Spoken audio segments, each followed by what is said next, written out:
نہ دیکھو دنیا کی طرف، دنیا رلا دیتی ہے، نہ راضی کرو بندوں کو، بندے تھکا دیتے ہیں، نہ پیچھے بھاگو ہر وقت دنیا داروں کے، یہ انسان کو کمزور کر دیتے ہیں۔ وہ تو کریم ہی بڑا ہے، 2 آنسو زمین پر بعد میں گرتے ہیں، بندے کے گناہ سارے پہلے معاف فرما دیتا ہے۔ یاد رکھنا، کسی شخص کی بلیک میلنگ کا کبھی شکار نہ ہونا، کبھی کسی کی میٹھی اور مسجع مکفہ باتوں کا شکار نہ ہونا۔ کوئی کیا کر سکتا ہے اگر اللہ مددگار ہو تو؟ جس کو رب کریم اٹھانا چاہے اسے کوئی گرا سکتا ہے؟ ہم یہ ڈرے ڈرے سہمے سہمے پریشان فیصلہ کرنے کی طاقت نہیں، مجھے چلنا چاہیے کہ نہیں، اٹھنا چاہیے کہ نہیں، کرنا چاہیے، اٹھ باندھ کمر کیوں ڈرتا ہے؟ پھر دیکھ خدا کیا کرتا ہے۔ حضرت عبداللہ ابن عباس فرماتے ہیں میرے نبی پاک علیہ السلام نے میری تربیت فرمائی کہ نوجوان دوست میری بات لکھ لیں، پریشان لوگ میری بات لکھ لیں، جن کے پاس قوت فیصلہ نہیں وہ اس بات کو لکھ لیں۔ حضرت عبداللہ ابن عباس فرماتے ہیں میرے نبی پاک علیہ السلام نے مجھ سے فرمایا تھا عبداللہ سن، اگر ساری دنیا مل کے تیرا کوئی نفع کرنا چاہے کر نہیں سکتی جب تک میرے رب کی رضا نہ ہو، اور فرمایا ساری دنیا مل کے تیرا کچھ بگاڑنا چاہے تو عبداللہ بگاڑ نہیں سکتی جب تک رب کریم کی حکمت کا تقاضا نہ ہو۔ لوگوں سے ڈرنا، لوگوں کی طرف دیکھنا، ماحول دیکھ کے اپنے راہ کا تعین کرنا، ہر بندے کے خیالات کے مطابق ڈھلنے کی کوشش کرنا، فلانا نہ ناراض ہو جائے، فلانا نہ ناراض ہو جائے، وہ جس نے ہونا ہو جائے، بس رب رسول ناراض نہ ہو۔ اپنی زندگی میں اپنے مالک کو مولا جان کے، بل اللہ مولاکم، اللہ تمہارا مولا ہے، وہو خیر الناصرین، وہ بہترین مددگار ہے۔ توجہ جب بھی کریں رب کی جانب کریں، اپنے دل کا قبلہ درست رکھیں، سوچوں کے زاویے سیدھے رکھیں۔ میرے بھائی، مالک جب بندوبست کر دے نا، جب مالک بندوبست کر دے پھر ایسا بندوبست کرتا ہے کہ لوگوں کے پاس نا چارہ نہیں رہتا۔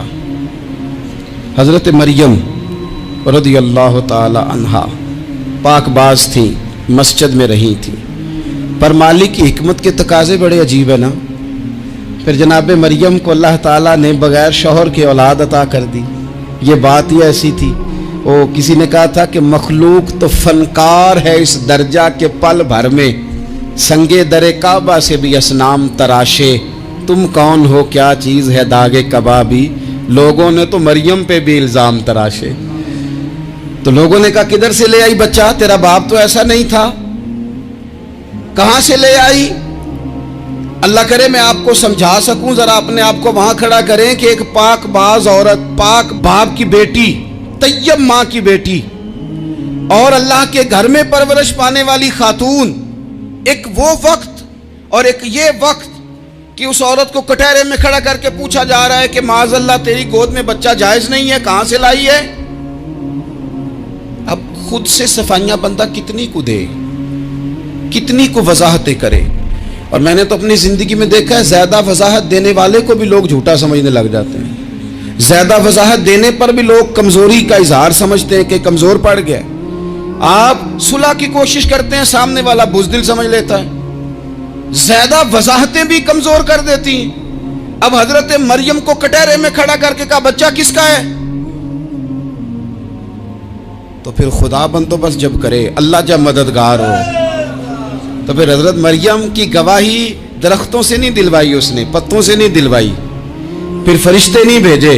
حضرت مریم کہنے لگی مجھ سے نہ پوچھو، وہ جو پنگوڑے میں ہے اسی سے پوچھ لو، ان سے پوچھو نا، وہ کون ہے پوچھ لو، ان سے کر لو سوال۔ انہوں نے کہا پنگوڑے میں چند دنوں کا بچہ، یہ جواب دے گا؟ مددگار تھا رب، ان کی برات کا اعلان کرنا تھا مالک نے، اور جب مالک اعلان کر دے، جب مالک تیری صفائی دینا چاہے، جب مالک تجھے دنیا کے سامنے نکھارنا چاہے، تو پنگوڑے میں لیٹے حضرت عیسیٰ بول کے کہنے لگے انی عبداللہ آتانی الکتاب، فرمایا میں اللہ کا بندہ ہوں، رب نے مجھے کتاب عطا کر کے نبی بنا کے دنیا میں بھیجا ہے، میں اللہ کا بندہ ہوں، کتاب لے کے آیا ہوں، نبی بن کے آیا ہوں۔ پھر پنگوڑے سے اعلان ہو گیا، پھر بچہ بول پڑا، اور یہ ایک دفعہ نہیں بات ہوئی، یہ بنی اسرائیل میں ایک جریج نام کے شخص بھی تھے جو نماز پڑھ رہے تھے. بعض نے لکھا ہے نفل نماز تھی. اماں نے پکارا تو آئے نہیں, تو ماں کے منہ سے نکل گیا تو اتنی دیر تک مرے گا نہیں جب تک کسی بے حیا عورت کا منہ نہ دیکھ لے. تو وہ عبادت گزار تھے, لیکن لوگوں نے ان کی عبادت, ریاضت, پرہیزگاری کو نہیں دیکھا. بس ایک عورت کو بھیج کے الزام لگوا دیا. وہ عورت آیا جایا کرتی تھی, اب آ جاتی ہیں عورتیں, مسئلہ پوچھنے کی نیت سے بھی آ جاتی ہیں. ماحول میں کچھ جگہ ایسی بھی ہیں جہاں عورتیں دم کرانے کے بہانے آ جاتی ہیں. وہ خاتون آتی جاتی تھی اس خانقاہ پہ, آستانے پہ, یہ بخاری میں موجود ہے. پھر اس نے کہا میری گود میں جو بچہ ہے یہ انہی کا ہے. مجھے بتائیں کیسے بندہ وضاحت دے. حالات خراب ہو گئے, لوگ کٹیا جلانے لگے, ماحول اور طرح کا بن گیا. میرے نبی پاک علیہ الصلوۃ والسلام فرماتے ہیں پھر اس رب کے بندے نے کہا مالک تو کریم ہے, تیری مشیت کا تقاضا آیا جو میری ماں نے جملے بولے تھے, پر اب میں وضاحت دینے کے قابل نہیں رہا, اب تو ہی کرم کرے گا تو دروازہ کھلے گا. تو وہ چند دنوں کا بچہ پنگوڑے میں بول کے کہنے لگا میں اس درویش کا نہیں, میں تو فلانے چرواہے کا بچہ ہوں, وہ جو بکریاں چراتا ہے. رب کی مدد کو پکاریں, اپنے ساتھ اپنے مالک کی مدد کو شامل کریں, تھوڑے رزق پر بھی گزارا اچھا ہونے لگ جائے گا. سارے لوگ آپ کو گرانے کی تدبیریں کر رہے ہوں گے اور مالک آپ کو عزتیں عطا فرما دے گا. اس کی بارگاہ سے حکمت کا تقاضا اور ہو جائے گا. ہم نے ساری زندگی لوگوں کو راضی کرنے میں گزار دی, ساری زندگی بڑھاپا آ گیا بچوں کو پالتے, اور بچوں نے آخری عمر میں کہہ دیا ابا اگر کوئی ڈھب کا کام کر لیتے تو آج ہمارے دن بھی پھر نہ جاتے. ساری زندگی گزار دی بہن بھائیوں کو راضی کرنے میں, ساری زندگی گزار دی ذمہ داریاں اٹھانے میں. ان کو 99 دفعہ دیا, ایک دفعہ نہیں دیا تو انہوں نے کہہ دیا تو نے تو کبھی دیا ہی نہیں, تو تھا ہی نہیں. ساری زندگی محلے داروں علاقے والوں کو راضی کرنے میں گزار دی. اور میں نے ایسے لوگ بھی دیکھے دین کے لیے وقت گزارا, لیکن جب بڑھاپے میں دانت کام نہ کرتے تھے تو وقت کے مفتیوں کو بھی مسجدوں کی کمیٹیوں نے کہہ دیا اب آپ کی سمجھ نہیں آتی, ہم نے خطیب کو یور رکھنا ہے. میں کہتا ہوں کہ جتنے درد سے آپ امیر کو اپنی کہانی سناتے ہیں نا, اور جس طرح آپ کے آنسو بات کرنے سے پہلے گر جاتے ہیں کہ غریب ہیں, بچیاں ہیں, کاروبار نہیں, او میرے سنگیو, اس سے آدھے آنسو اپنے رب کی بارگاہ میں بکھیرو, اس کے حضور عرض گزار ہو جاؤ, اس سے طلب کرو. ایک وقت انسان پر زندگی میں ایسا آتا ہے کہ اسے یوں محسوس ہوتا ہے کہ میرا سایہ بھی ذرا سا پیچھے ہٹ گیا ہے. اسے یوں لگتا ہے کہ میں کسی سہارے پہ ہاتھ ڈالتا ہوں تو وہ بھاگ جاتا ہے مجھ سے. لیکن مالک کی بارگاہ ایسی عظیم بارگاہ ہے, رب رسول کے آستانے اتنے بڑے ہیں کہ آپ جب وہاں کشکول طلب دراز کرتے ہیں تو جھولی پھیلانے میں دیر لگتی ہے, ان کو بھرنے میں تو کوئی دیر نہیں لگتی. ہم نے اپنا سوچ کا قبلہ ہی دنیا کو بنا لیا ہے. یہ جو اللہ والوں کی مدد ہے یہ تو ہے نہیں, اللہ ہی کی مدد ہے. لیکن یہ جو سیٹھوں کی طرف توجہ کرنا, نوابوں کی طرف توجہ کرنا, دنیا داروں کی طرف توجہ کرنا, اور اپنا مزاج اس طرح کا بنا لینا, یارو گردن کو جھکا دیتا ہے خیرات کا پتھر, جہاں میں مانگنے والوں کے سر کبھی اونچے نہیں ہوتے.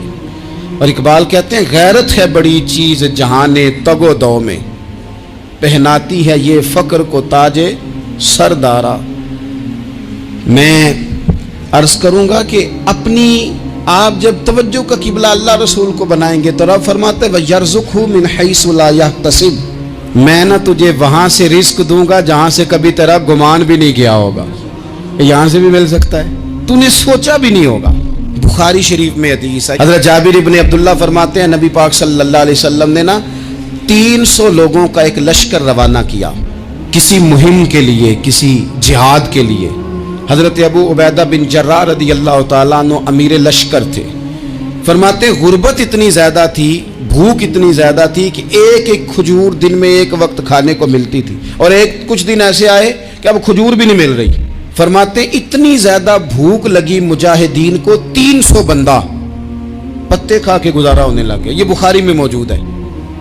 آپ فرماتے ہیں کہ دریا کے کنارے ہمارا پڑاؤ تھا, ٹھہراؤ تھا.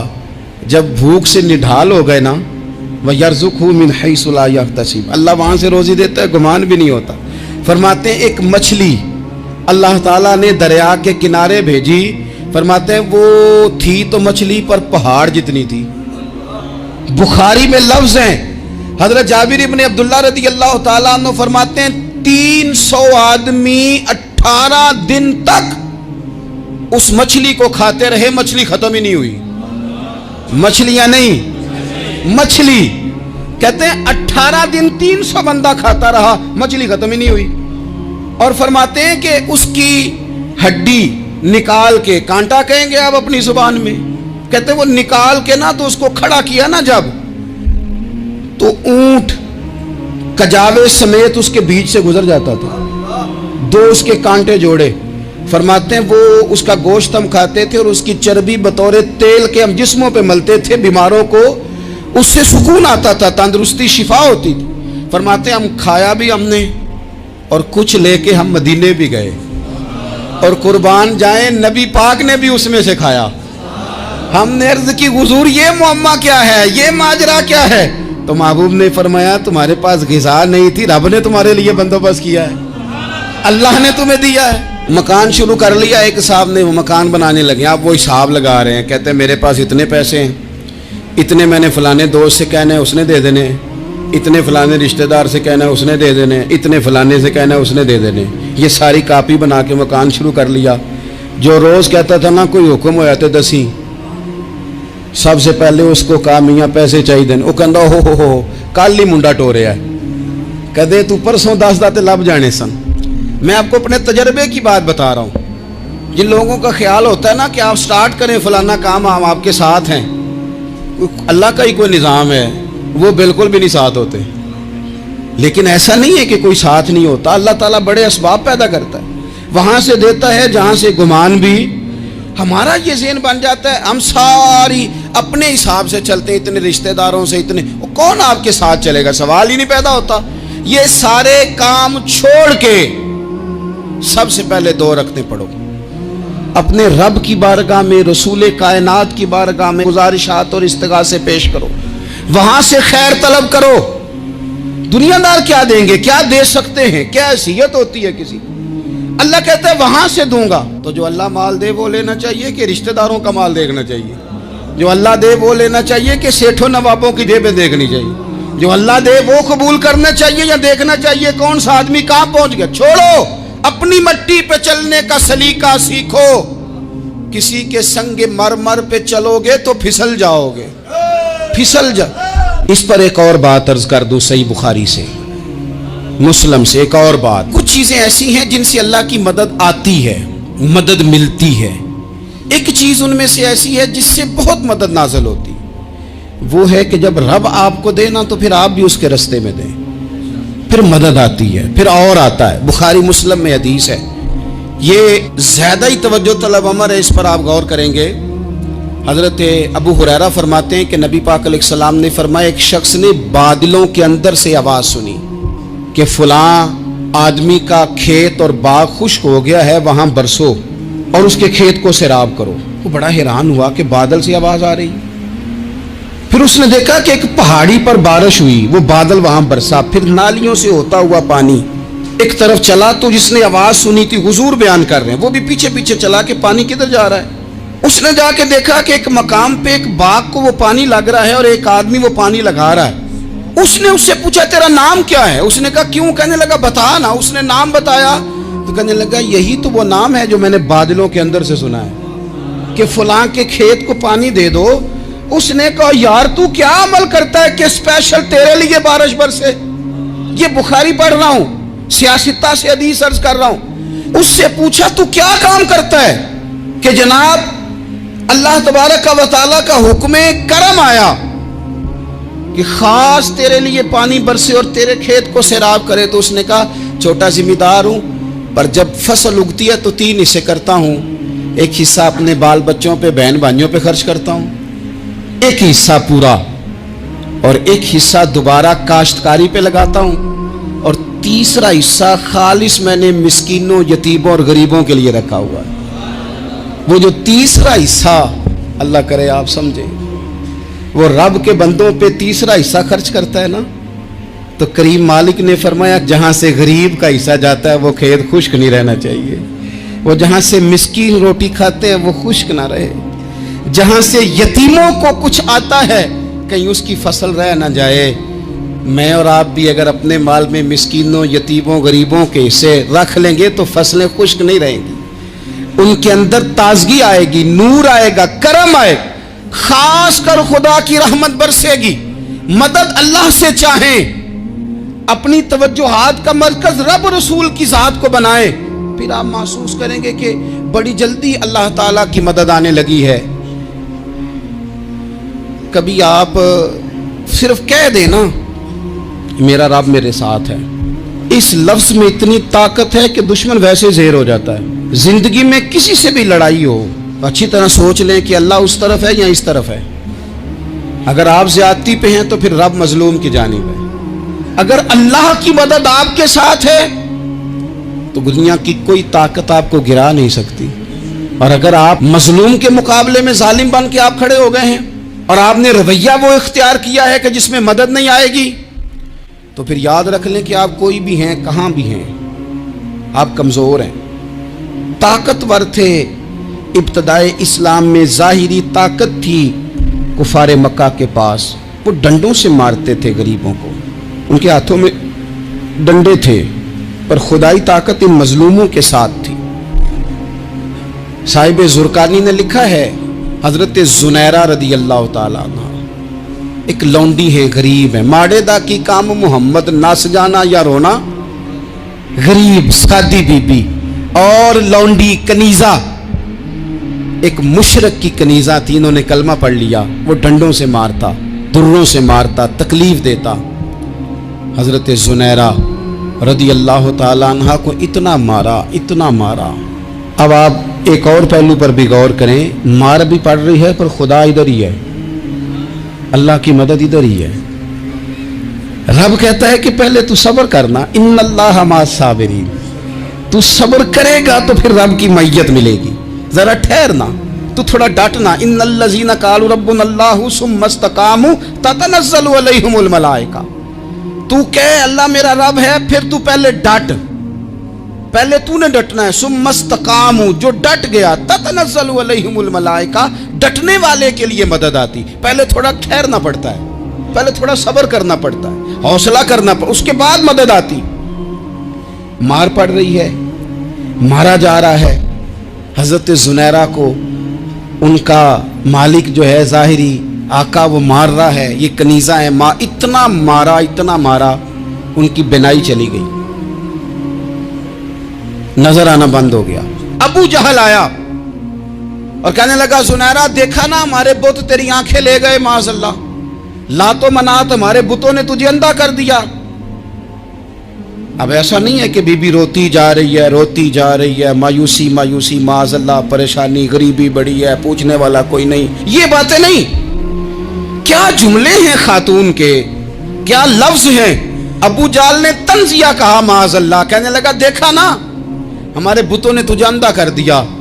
تو جناب زنیرہ آنکھوں کی بینائی گئی ہے، رات کو گئی ہے، دکھ ابھی تازہ ہے، لیکن اللہ پہ جو توکل ہے، اپنے مالک سے جو رشتہ ہے وہ اتنا مضبوط ہے، اتنا طاقتور ہے، اس میں اتنی گہرائی ہے کہ حضرت زنیرہ بول کے نا اتنی قوت سے بولی، اتنی طاقت سے بولی کہ پورے کفر پر لرزہ طاری ہو گیا۔ فرمانے لگی تمہارے بتوں کی کیا اوقات ہے کہ میری بینائی لے جائیں، یہ میری رب کی حکمت کا تقاضا ہے۔